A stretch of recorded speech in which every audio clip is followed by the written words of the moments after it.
Buenos días, queridos participantes. El día de hoy vamos a conversar acerca de aspectos varios que tienen que ver con las unidades uno y 2, como hemos venido haciéndolo en la clase anterior, y en esta con la intención de abarcar eh, bastante contenido que tiene que ver con las dos unidades. Bueno, no me queda más que iniciar la clase. ¿De qué manera vamos a compartir pantalla? Y vamos a tomar el soporte correspondiente.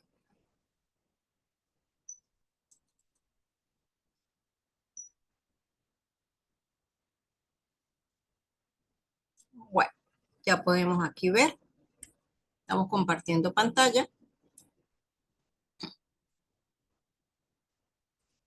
Un momento para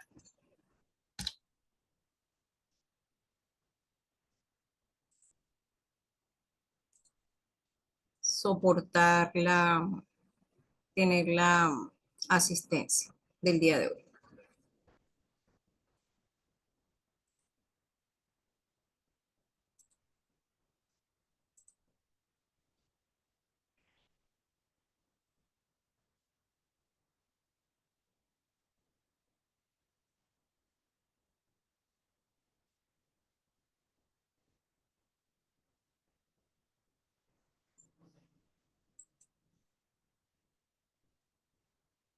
Un momento.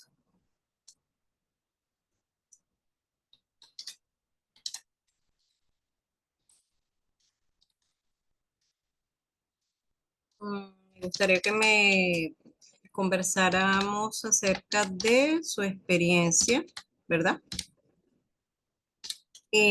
Con las nuevas herramientas. Eh, Veo que les ha ido bien, algunas personas han obtenido una buena calificación. Ya vamos a conversar sobre ello. Bueno,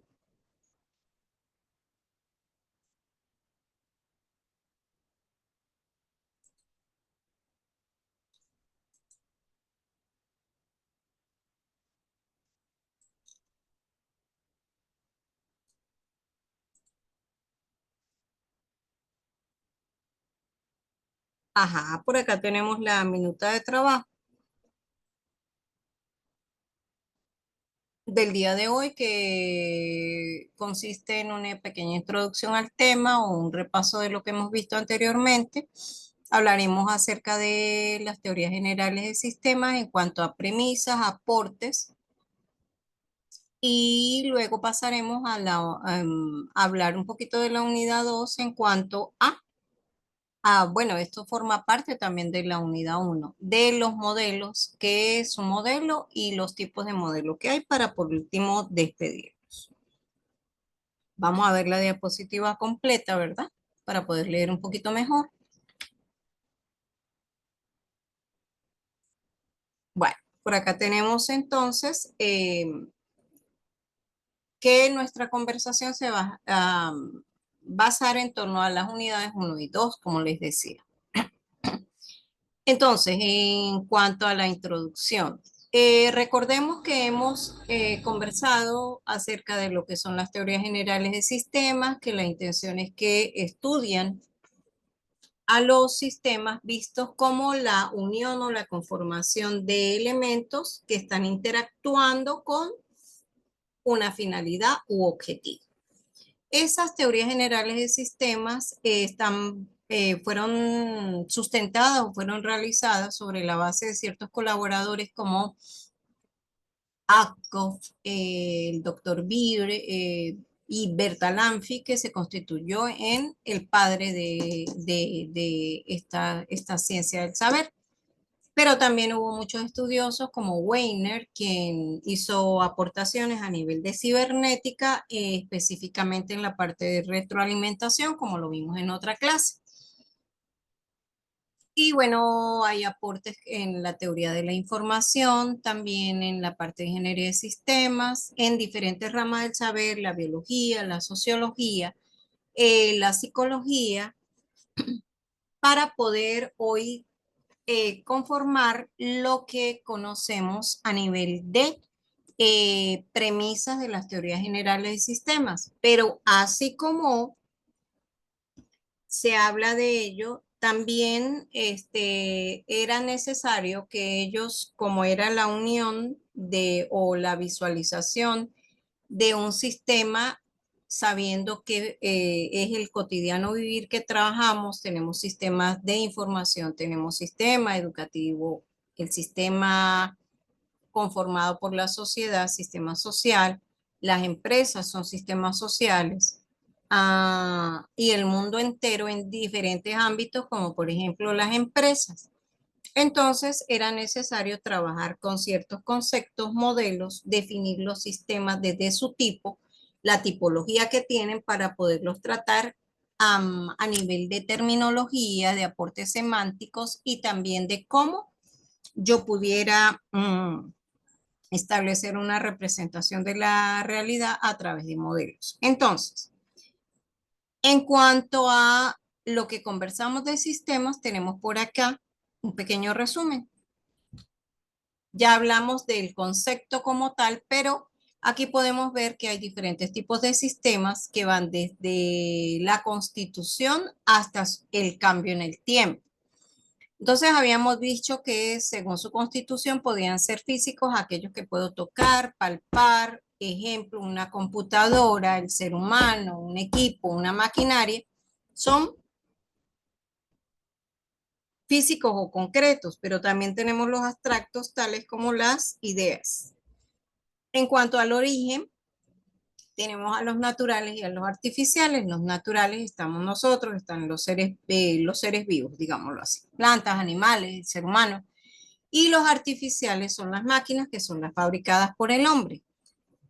También tenemos el sistema visto desde su relación con el medio ambiente. Entonces, son abiertos a aquellos que intercambian energía y materia con el medio y lo contrario son cerrados. En cuanto a las relaciones y cantidad de elementos o subsistemas, tenemos, según las relaciones que hay entre sus elementos, podemos tener sistemas desde simples hasta sistemas complejos. El cambio, según el cambio en el tiempo, tenemos estáticos y dinámicos. Nosotros como sistema, los seres humanos somos un sistema dinámico porque nacemos, crecemos, nos reproducimos y al final morimos. En cuanto a las propiedades de los sistemas, por acá tenemos la comunicación. Quiere decir que las partes que conforman un sistema deben comunicarse para el logro de su objetivo final.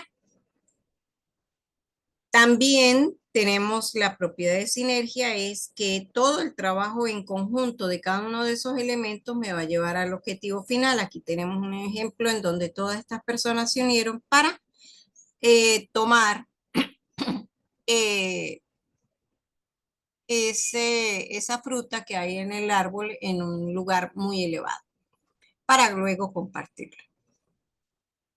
Cuando nosotros hablamos del desequilibrio en un sistema o el desorden, estamos en presencia de la entropía, que son los cambios que se suscitan en el medio. Por acá tenemos la parte de control que tiene que ver con observar las salidas del sistema, mirar si esos son los resultados esperados y en caso de no serlo, tomar los correctivos correspondientes, que eso se constituyen como tal en una retroalimentación, la cual puede ser positiva o negativa. ¿En cuanto a qué me refiero de positiva? Si hay que aumentar algo, o negativa si hay que disminuir algo en específico dentro del proceso productivo, cuando hablamos del proceso productivo. Si nosotros hablamos del ser humano, nosotros manejamos valores estándares a nivel de glicemia, a nivel de hemoglobina.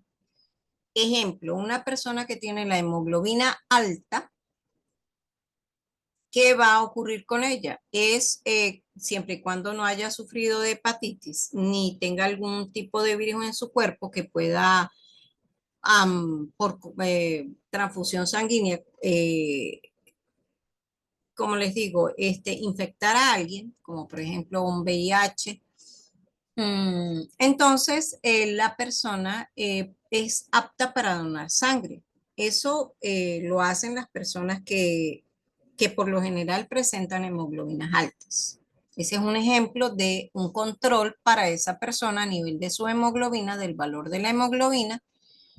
Y entonces eso es una retroalimentación que en este caso va a ser negativa porque está saliendo del organismo del ser humano una cantidad de sangre con la intención de que sus valores de glóbulos rojos mmm, disminuyan.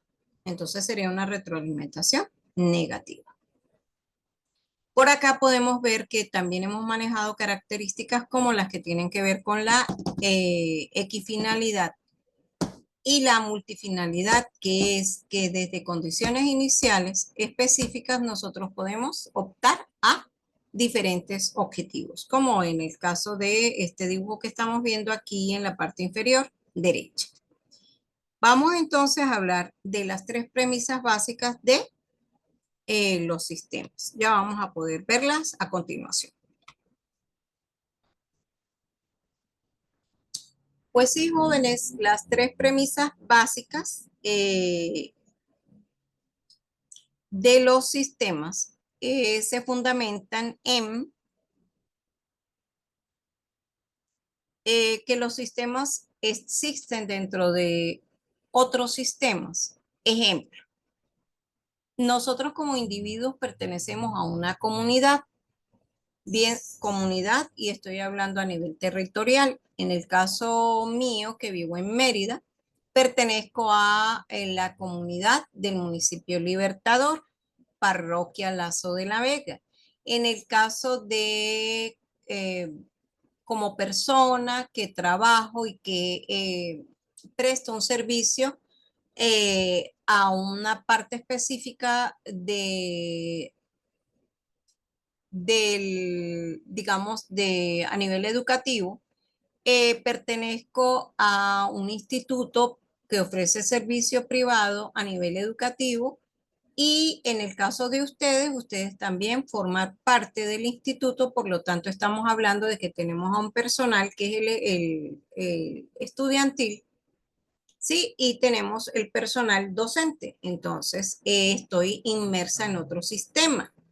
Pero también pudiéramos hablar de sistemas sociales. Entonces, pertenezco a la sociedad venezolana, así como ustedes también, si están acá en Venezuela, pertenecen a la sociedad venezolana. Eso en cuanto a la primera premisa, premisa, perdón, viendo o conociendo que una premisa es una afirmación que nos va a llevar a concluir algo. En este caso, hemos hecho el análisis de la primera premisa y sí hemos concluido que es cierto que esto se cumple en todos los sistemas. En cuanto a la segunda premisa es que los sistemas son abiertos. Sí, los sistemas son abiertos porque hay cambios en el sistema. A ver, si nosotros nos vemos como el sistema individuo, ¿qué va a pasar? Yo tengo una edad, ustedes tienen otra edad. Entonces, si yo me voy a 10 años atrás, han variado ciertas características eh, físicas de mi organismo. Ejemplo, pudiera hablar que he aumentado un poco de peso. Bueno, lo normal, lo tradicional, que es que a medida que vamos avanzando con los años, para aquellas personas que tenemos un, un cabello en donde se ven los años a través de las canas, pues hay presencia de mayor cantidad de canas. Hay muchas personas que llegan a una edad determinada y no tienen presencia de canas. Eso tiene que ver con la parte genética. En la parte para el caso de nosotras las mujeres, ocurre que con los años, después de los 40, 45 años, dependiendo, ya no hay óvulos, entonces el proceso de ovulación terminó, por lo tanto viene el proceso de la menopausia y así sucesivamente. Eso me indica que el sistema es abierto. ¿Por qué? Porque yo estoy en un proceso de nace, crece ya hubo reproducción, en mi caso tengo un hijo, se reproduce, otras personas, muchas no tienen hijos, no tienen familia, pero entonces nace, crece, se reproduce y bueno, gracias a Dios aún puedo decirles que gozo de buena salud, estoy acá, gracias a Dios, y al final se supone que todos los organismos vivos van a pasar a ser inertes, es decir, va a finalizar el proceso del sistema como tal y en el caso mío, pues en algún momento de mi existencia, cuando lo disponga Dios, pues moriré. Igual ustedes. Eso tiene que ver con los sistemas abiertos y entonces, para el caso nuestro, pues las entradas serían consumo de alimentos, que es el que me va a generar una energía que me va a permitir que yo realice toda la parte metabólica mía y que pueda realizar actividades como las que estamos haciendo hoy. Podemos hablar, conversar, respirar, pensar y para ello hay que tener, en el cuerpo tenemos que tener energía disponible para poder realizar las diferentes actividades. En la parte 3 me habla de que las funciones de un sistema dependen de su estructura. Vamos a colocar el ejemplo del Instituto Universitario Politécnico Santiago Mariño, visto como la función que yo represento en la institución y estoy en la parte de personal docente, por lo tanto soy profesora, es decir, soy encargada de un conjunto de asignaturas, las cuales tienen un contenido programático y pues yo tengo que realizar un grupo de evaluaciones durante todo el semestre. En el caso de ustedes, su función es ser estudiantes, por lo tanto, eh, deben ingresar a las aulas virtuales, eh, utilizar el material tanto de recursos como multimedias para poder luego asistir a las clases perdón, virtuales, plantear sus aclaratorias, los dudas, perdón, para podérseles aclarar y posteriormente van a presentar una actividad que constituye una evaluación. La parte evaluativa me corresponde a mí, entonces ahí podemos ver que hay diferentes funciones y que como nosotros, como elementos del sistema, que en este caso es el Instituto Universitario Politécnico Santiago Mariño, hay una interconexión entre nosotros. Pasamos pues, una vez hablemos de estas premisas, las cuales utilicé en una de las actividades, ¿sí? Donde se hablaba de los sistemas como sistemas abiertos, aquellos que intercambian energía y hay información con el medio. Y la utilicé esta premisa en una de las actividades que se colocaron como interacciones dentro del video. Paso pues a hablar de un poco más de otra cuestión que tiene que ver con la parte de los aportes. En la teoría general de los sistemas hubo aportes y estos son de dos tipos, semántico y metodológico. Los aportes semánticos tienen que ver con la terminología que se deseaba que se utilizara, que fuera utilizada por las diferentes ciencias del saber. Entonces, ya que la intención era que cuando hubiese un proyecto y fuera tratado por diferentes personas, ejemplos, psicólogos, sociólogos,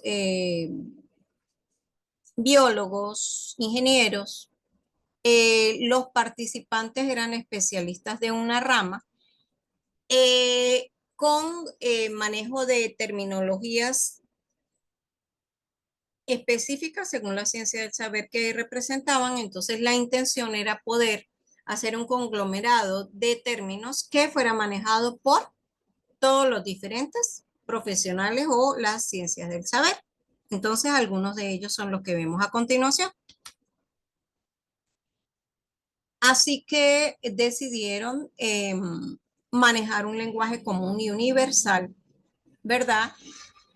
A través del cual las diferentes ciencias del saber y por ende y por tanto sus profesionales como representantes del mismo manejaran lo mismo, los mismos términos, el mismo vocabulario, digámoslo así. Para ello resumieron varios conceptos. Eh,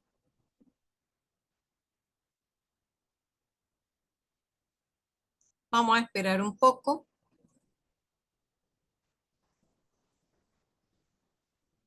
Vamos a ver qué pasa.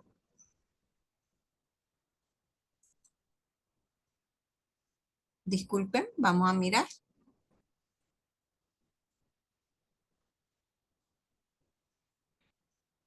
Vamos a dejar de compartir pantalla por ahora.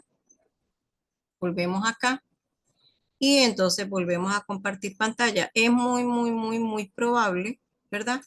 Que lo que esté ocurriendo es debido al internet. Vamos a seguir por acá compartiendo pantalla.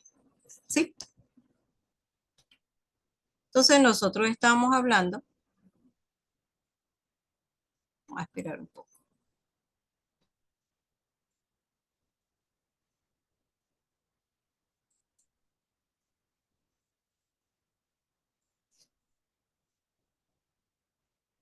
Un segundito. Muy bien. Ya estamos retomando. Oh, perdón. Entonces quedamos aquí en los aportes semánticos y estábamos conversando de la terminología manejada por las diferentes ciencias del saber y por tanto por sus profesionales como representantes de las mismas.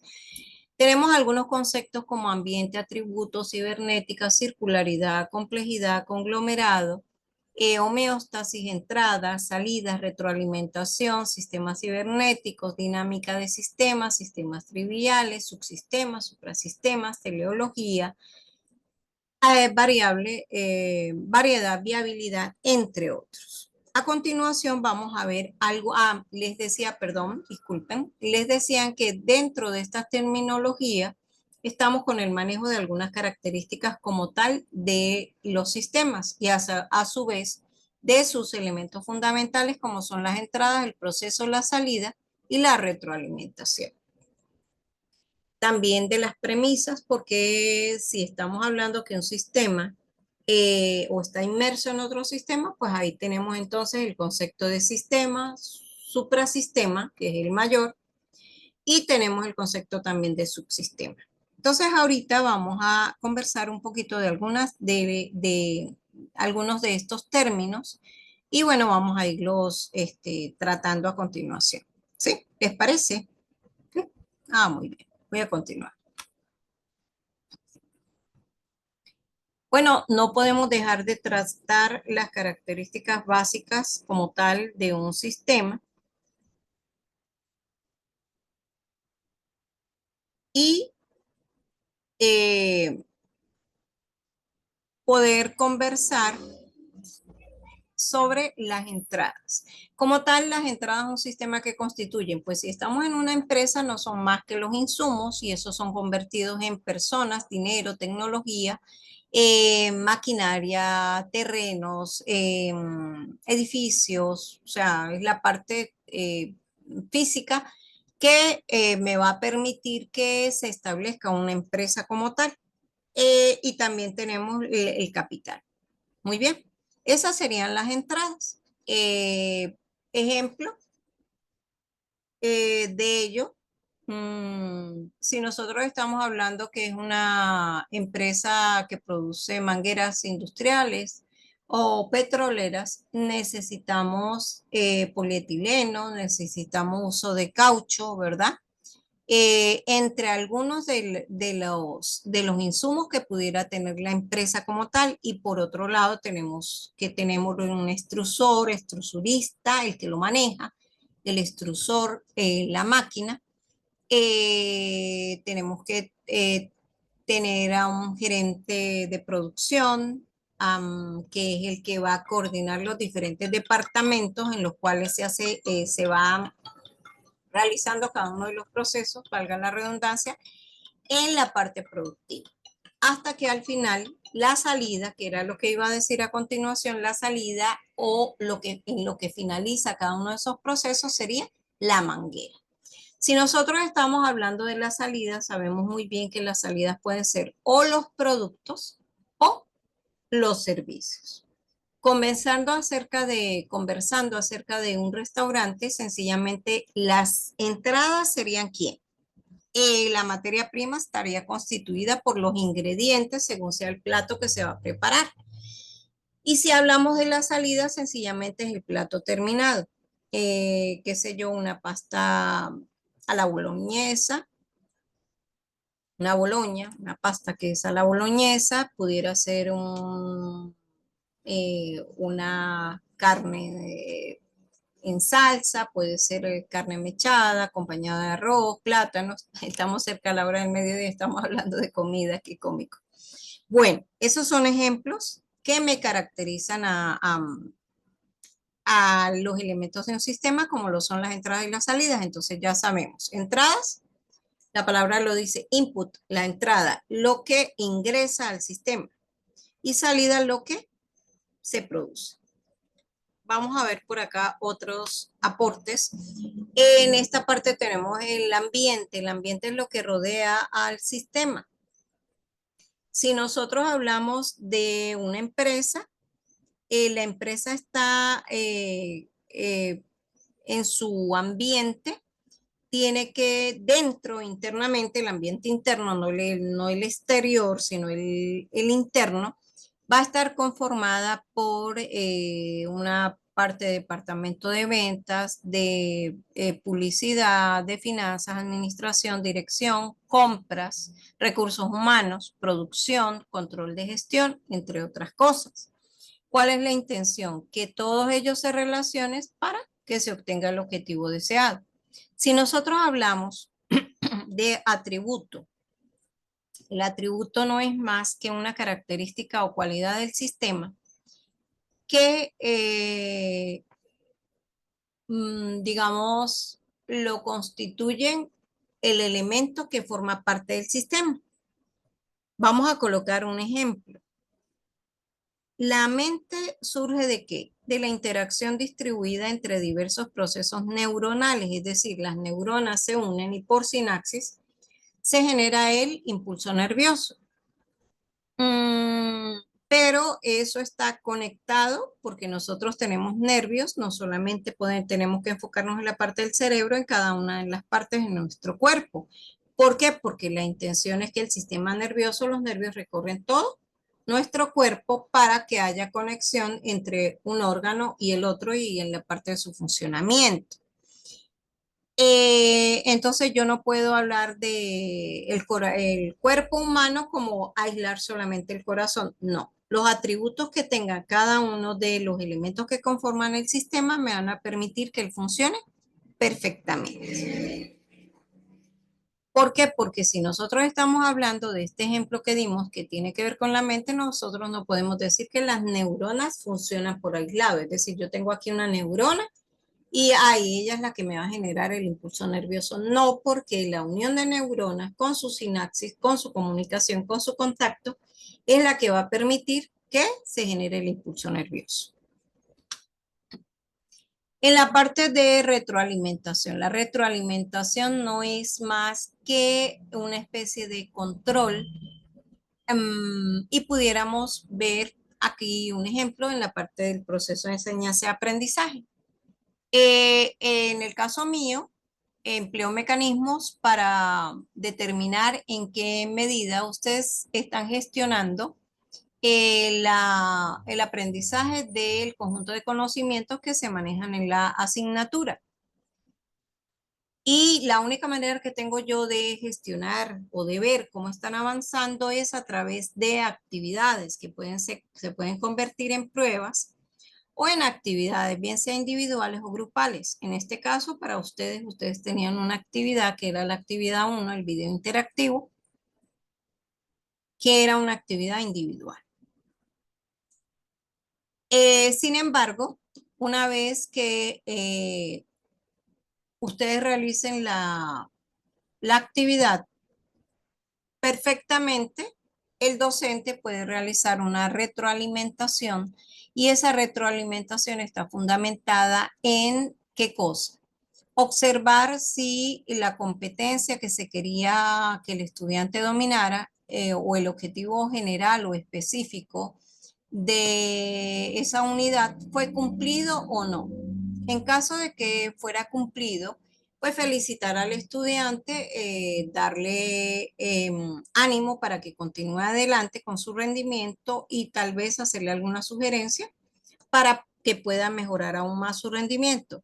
Si fuera una retroalimentación que tuviera que ver con que el estudiante no obtuvo la calificación esperada en algún aspecto específico de la materia, pues sencillamente le haría la aclaratoria que compete o corresponde a ese concepto o a ese procedimiento que se maneja y pues decirle que repase tal o cual cosa de la parte del tema para que pueda reforzar conocimiento.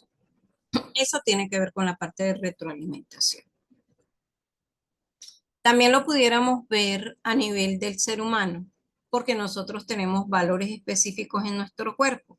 Si nosotros tenemos un valor alto a nivel de colesterol, triglicéridos, sencillamente, si el valor es alto, tenemos que hacer una retroalimentación que es negativa. ¿Por qué?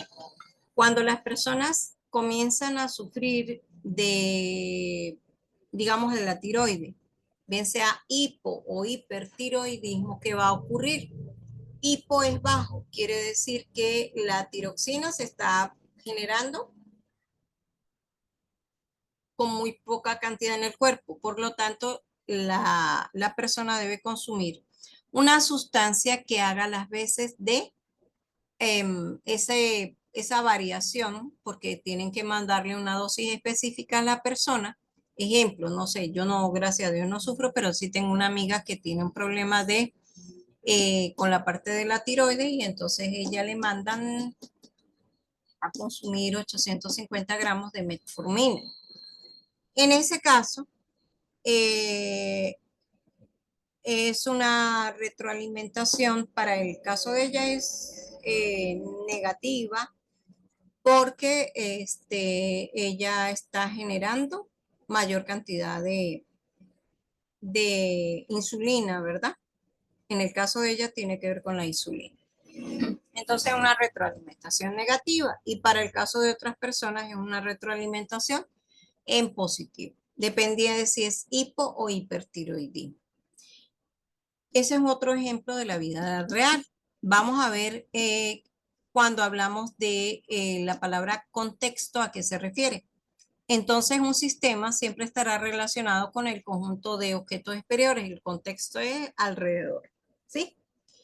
Y como ejemplo podemos ver al Instituto Universitario Politécnico Santiago Mariño, que está inmerso en la sociedad venezolana y allí hay aspectos legales, económicos y sociales que pudieran influir en su, su desarrollo o su labor como tal. En cuanto al proceso, ¿qué es para ustedes el proceso? El proceso dentro de un sistema es aquel procedimiento, un método que me permite hacer la transformación de las entradas en salidas. Yo ya les había comentado de un restaurante. Entonces, ¿quién se encarga de ejecutar el proceso en un restaurante? Sencillamente el cocinero. ¿Dónde lo hace? En la cocina. Entonces, estamos hablando de tanto el espacio como la persona que realiza la labor. Entonces, cocinero que me transforma todos los ingredientes de esa receta en un producto terminado final que es el plato ya servido. En cuanto a los aportes metodológicos, la parte metodológica eh, está sustentada en una parte A que tiene que ver con la jerarquía de los sistemas. ¿Y por qué? Porque a nivel metodológico nosotros estamos hablando de si conversamos sobre los seres humanos o los seres que habitan la Tierra, podemos estar hablando de son aquellos que tienen vida y aquellos que no lo tienen, es decir, los inertes y los con vida. Pero dentro de ello también podemos caracterizar, como lo hizo el amigo Boulding, caracterizó a las plantas como un sistema genético social en donde había características externas y a la vez internas, como por ejemplo el fenotipo que era externo o color de ojos, de piel, si estamos hablando de un ser humano, en la parte de las plantas, podemos tener las características de las flores, de las hojas, de los frutos, y en la parte interna todo lo que tiene que ver con la carga genética, que si son caracteres dominantes o recesivos. En el caso de, por ejemplo, cabello ondulado, o que la, si estamos hablando de guisantes, que fueran eh, rugosos o lisos, depende. La característica del carácter dominante, si era el amarillo o el verde, como lo hizo en este caso eh, Darwin, ¿verdad? Que manejó toda esta parte, Mendel con sus leyes. Mendel fue el que trabajó con los guisantes, ¿ok? Bueno, mi parte de biología, sí vi biología jóvenes, era muy buena estudiante, gracias a Dios. Y bueno, puedo hablar de ello con propiedad. Y ustedes también vieron esa parte en biología. Entonces, aquí en esta jerarquía que dio Boulding caracterizó también al ser humano en el séptimo nivel y hablaba él de lo que tiene que ver con la conciencia. El hombre está en el, digamos, antepenúltimo nivel porque es el nivel 7. Si nosotros vemos el trabajo con 9 niveles, entonces nosotros estamos en el nivel 7. Y como tal, nosotros tenemos conciencia y ahí podemos ubicar tanto al nivel 7 como al nivel 8, que es el hombre, y en el nivel 8 tenemos a las estructuras sociales, que son las empresas. En estos dos niveles se presenta la conciencia. Y en el último nivel estamos hablando del sistema trascendente. Entonces, de los niveles que están debajo del 7, no hablamos en ninguno de ellos de conciencia como tal. Esto tiene que ver con el aporte metodológico que fue el que ideó Boulding también. Vamos a ver eh, otra parte de los aportes metodológicos que tiene que ver con la teoría analógica. La teoría analógica como tal busca integrar las relaciones entre fenómenos de las distintas ciencias. La detección de estos fenómenos permite el armado de modelos de aplicación para distintas áreas de las ciencias. Entonces, ¿qué es lo que hace la teoría analógica? Lo que hace es que la palabra lo dice por analogía o por relación entre cosas, yo puedo hacer el planteamiento de algo en específico. Para ello, es necesario que se conozcan bien cuáles son los elementos del sistema, cuáles son sus características y también sus interrelaciones. Aquí me dio la labor de, observen ustedes que en la parte aquí del sistema individuo, podemos ver las diferentes partes del cuerpo, ¿sí? Estas diferentes partes del cuerpo me llevan a diferentes ciencias del saber. Por ejemplo, si yo tengo un problema a nivel digestivo, me va a atender es un gastroenterólogo. Si tengo un problema a nivel reproductor, me atiende una ginecóloga. Si tengo un problema a nivel nervioso, me atenderá una neurólogo. Si es a nivel respiratorio, ¿verdad? Me va a atender el especialista en vías respiratorias, que sería el neumonólogo. Y si es a nivel óseo, tendremos el traumatólogo y así sucesivamente. A nivel urinario, tendríamos al nefrólogo y tendríamos también al urólogo, dependiendo que sea. Si nosotros estamos hablando de una empresa, pues tenemos diferentes tipos de subsistemas. Está el administrativo, está el directivo, el de dirección y control, está el gerencial, está el de coordinación, que sería el mismo gerencial, está el de recursos humanos, ¿verdad? Disculpen.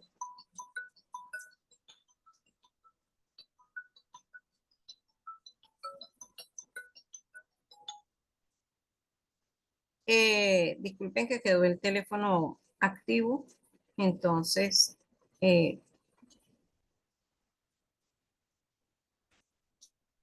lo estoy silenciando, perdón. Disculpen la interrupción.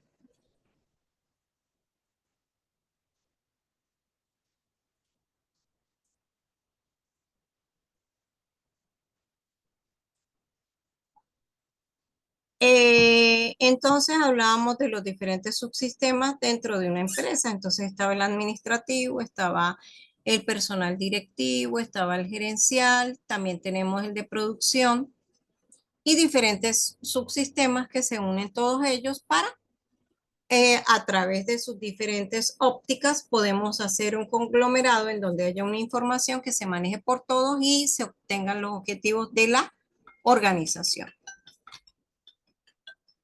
Por último, tenemos como aporte metodológico al modelo del sistema adaptativo. Entonces, el modelo del sistema adaptativo básicamente se maneja a nivel empresarial y es cuando en una empresa ocurren cambios y esos cambios van a generar que a la vez la empresa tome medidas para ajustarse o amoldarse a esos cambios.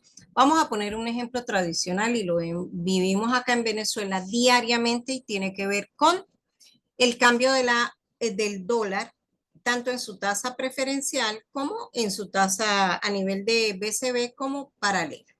Podemos ver diariamente cómo cambian estas tasas de valor. La del Banco Central de Venezuela, por lo general se encuentra más estable, pero ya la tasa hoy día viernes, creo, ayer estaba rondando por los 50 bolívares, un dólar equivalente a 50 bolívares, la tasa paralela, y la tasa del Banco Central de Venezuela, 40 bolívares por dólar aproximadamente. Entonces, ¿a qué hago alusión a esto? Que tenemos que adaptarnos al cambio, adaptarnos a ese cambio que se genera. Eso lo han hecho todas las comercializadoras que manejan precios, en donde usted puede ir a un local y puede leer que dice REF, y REF significa el valor del producto en dólares. Es la única forma que han ideado para poder subsistir acá en este sistema económico variable que presenta Venezuela por la gran hiperinflación que hemos venido viviendo. En cuanto a esa adaptación de los sistemas, básicamente aquellos sistemas que pertenecen a los niveles 8 y 9, perdón, 7 y 8, como lo son en este caso las empresas que pertenecen al nivel 8,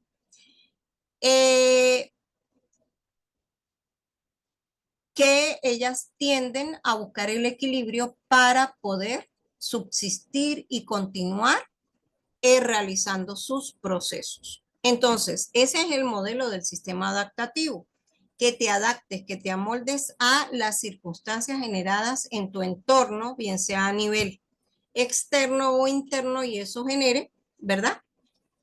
Cambios que te permitan dentro de tus procesos llevar al objetivo final.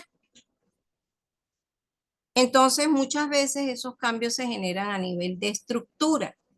Pudiera haber cambios de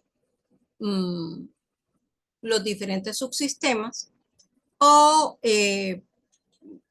o de un solo subsistema, dependiendo de el efecto que generó, de la causa que generó ese desequilibrio en el sistema cuando estamos hablando de una empresa. Bueno, y vamos a ir avanzando a otra parte para hablar de los diferentes modelos. Muchachos, para ustedes, ¿qué es un modelo? Díganme ustedes qué es un modelo para ustedes. ¿Qué es un modelo? En mi caso, yo pudiera definir un modelo como una representación aproximada de la realidad. Entonces, en la vida diaria, si nosotros habláramos del modelo de un sistema, a mano izquierda tenemos que se caracteriza por tener entrada, transformación o proceso, salida y retroalimentación. Lo mismo ocurre acá. Tenemos, bueno, acá me caracterizan a las entradas, que son información, energía y recursos. El proceso, que es el que se lleva a cabo internamente en el medio, y la salida también está constituida por información, energía y recursos que se pueden traducir en servicios o productos. Pero dentro de los diferentes tipos de modelos que podemos tener. Tenemos un modelo icónico, que es el que está hecho a través de imágenes, el analógico, gráfico, simbólico, matemático, a través de leyes, de fórmulas matemáticas se definen una ley a través de una fórmula matemática en donde cada una de las letras tiene un significado en función de las variables que forman parte del sistema. También podemos tener modelos descriptivos o modelos normativos. Dentro de esos podemos ver algunos dibujos a continuación. En esta parte los tenemos organizados. El primero es icónico, el segundo analógico, el otro es gráfico. ¿Sí? Aquí hicimos la representación. Ejemplo, en este es un modelo icónico porque estamos representando es la forma de un avión, un medio de transporte masivo a nivel aéreo. Por acá tenemos un modelo análogo. Análogo es porque estamos a través de un termómetro que es el que permite controlar la temperatura corporal. Por acá tenemos un modelo gráfico en donde yo realizo un diagrama de bloques que me va a definir a partes de un computador y sus dispositivos externos, como lo son la pantalla, el disco, el teclado y el ratón. Y internamente tenemos, digamos, al cerebrito, que es la unidad central de proceso. Si nosotros estamos hablando de un modelo normativo, pues lo que vamos a tener es la norma constituida en un compendio en donde vienen cada uno de los artículos, depende de qué norma sea. Si la Constitución de la República Bolivariana de Venezuela es un buen ejemplo. Cuando nosotros hablamos de modelos simbólicos, aquí hay una simbología que es una interrelación entre partes a través de los diferentes bloques que están numerados como 1, 2 y 3. Y las diferentes entradas que están constituidas por ceros y unos. Esto es un nivel a nivel simbólico, perdón, esto es una simbología utilizada en sistemas digitales, ¿sí? Digitalización de sistemas. Vamos a ver algo más acerca de los modelos. Y decidí realizarlo con un ejemplo que se utiliza a nivel de estructura de datos, en donde necesito conocer los atributos y cuáles son las entidades que se manejan. Si nosotros estuviéramos hablando de la actividad a nivel educativa y cómo yo sustento o tengo almacenamiento de información. Entonces, si nosotros estamos hablando de la interrelación profesor-alumno, pues tenemos que tener a un profesor, valga la redundancia, con características específicas o atributos tales como nombre, como apellido, titularidad, es decir, qué profesión ejerce. También tenemos que saber qué materias imparte, qué materias dicta, qué materias tiene a cargo, qué asignaturas. Cada una de esas asignaturas tendrá un nombre, tendrá un contenido programático que cumplir, y la relación del profesor o asignatura tiene que ver con el grupo de estudiantes al cual les da clase. Tendrá un grupo de estudiantes que está clasificado, como en el caso de ustedes, que pertenecen a la asignatura Teoría de Sistemas, sección B, la cual está a cargo de la profesora Diana Ocampo, y ustedes pertenecen a un grupo de esa sección y forman parte como ella. Y en mi caso yo puedo observar en el aula virtual el grupo de estudiantes que tengo, los participantes, y dentro de los datos o los atributos que hay para ustedes está la dirección de correo electrónico, lógicamente su nombre y apellido, la dirección de correo electrónico, la escuela a la cual pertenece, así como la extensión. Es decir, si pertenecen a la extensión de Mérida, a la de Caracas, a la de por la Mar, Maracaibo, San Cristóbal y así sucesivamente. Quise dejar esto porque lo manejamos como modelo relacional a nivel de bases de datos. Y me pareció interesante compartirlo con ustedes. Y vamos a seguir hablando de modelos, pero a nivel empresarial.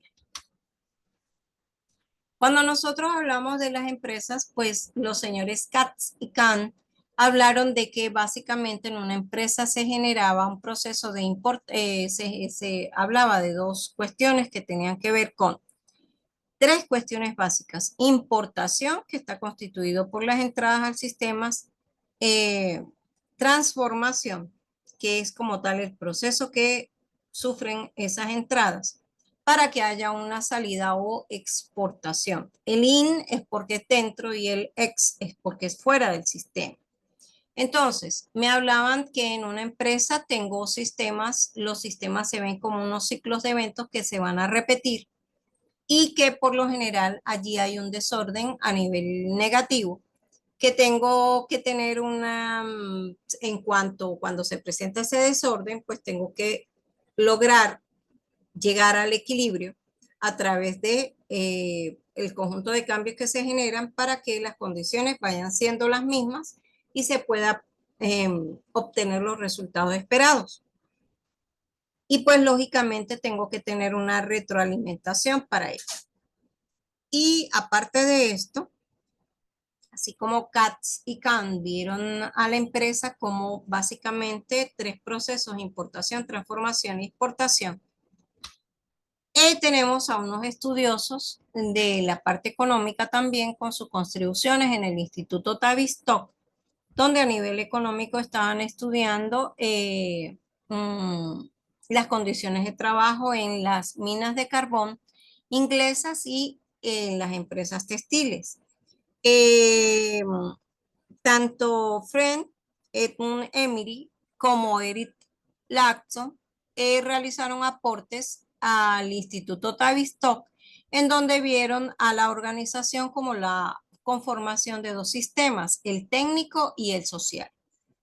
Entonces ellos caracterizaron, perdón, a ese fundamento del enfoque Tavistock visto como una empresa. La empresa la veían como un sistema de producción que requiere tanto una organización tecnológica como una organización de trabajo, donde la primera, la tecnológica, limita la especie de organización de trabajo posible. Entonces, Tavistock trabajó con un sistema de modelo sociotécnico, socio porque socio es el subsistema social y técnico el tecnológico, en donde en la parte de importación hablaban de las cosas que tuvieran que ver con el medio ambiente, como lo que entraba a la empresa, como la materia prima, los insumos, los recursos, el capital, las máquinas. En la parte de conversión o de procesamiento eran los procesos que permitían convertir esas entradas en productos o servicios, y ya la exportación como tal era el resultado de haber aplicado esos procedimientos específicos a nivel de la importación y de la conversión. Y básicamente, pues el modelo de Tavistock se ve como que las organizaciones tienen una doble función, la función técnica y la función social. En la función técnica hay una coordinación del trabajo, una identificación de la autoridad, y esa es de autoridades porque tiene que haber un jefe y unos subordinados, ¿verdad? Y a nivel social tenemos los medios, cómo se relacionan los diferentes individuos para lograr que trabajen en conjunto. Y bueno, este resumen de Tavistock lo podemos ver a continuación. Entonces, Tavistock vio a la empresa como un sistema sociotécnico. Ahí están los dos subsistemas, el subsistema técnico y el social.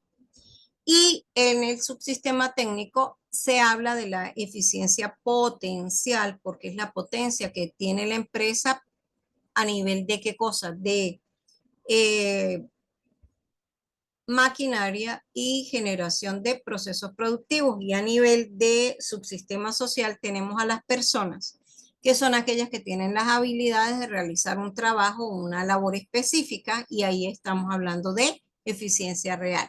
Entonces, la empresa trabaja en conjunto cuando hablamos de un sistema productivo, y tanto la eficiencia potencial como la real se unen para lograr el objetivo de la misma. Acá llegamos al final de la presentación, jóvenes. Me agradó muchísimo poderles impartir el día de hoy esta cuarta clase. Y bueno, no me queda más que desearles un excelente viernes y fin de semana para que nos veamos los próximos 7 días en un día de la semana para poder culminar el quinto encuentro de este primer corte. Desearles que la actividad 2 ya está en plataforma disponible, que ustedes puedan perfectamente realizarla. Cualquier duda o eventualidad me la pueden comunicar por mensajería de plataforma. También está en el apartado de alguna duda, pero me parece más, digamos, funcional, rápido, porque al momento de yo ingresar a la aula virtual, inmediatamente veo sus mensajes, la casillita de mensajes llena y entonces inmediatamente rápido empiezo a contestarles. Porque recuerden que yo no solo doy esta asignatura, sino que doy otras, ¿sí? Y tengo a cargo diferentes secciones. Entonces, pues es muy importante, por favor, también que cuando ustedes me escriban, se identifiquen nada más no con su nombre, porque eso lo puedo ver yo, sino también en qué aula virtual están, es decir, qué asignatura cursan y también cuál es la sección. Bueno, no me queda más entonces que desearles un feliz fin de semana, como les decía, y que tengan éxito en el desempeño de su segunda actividad.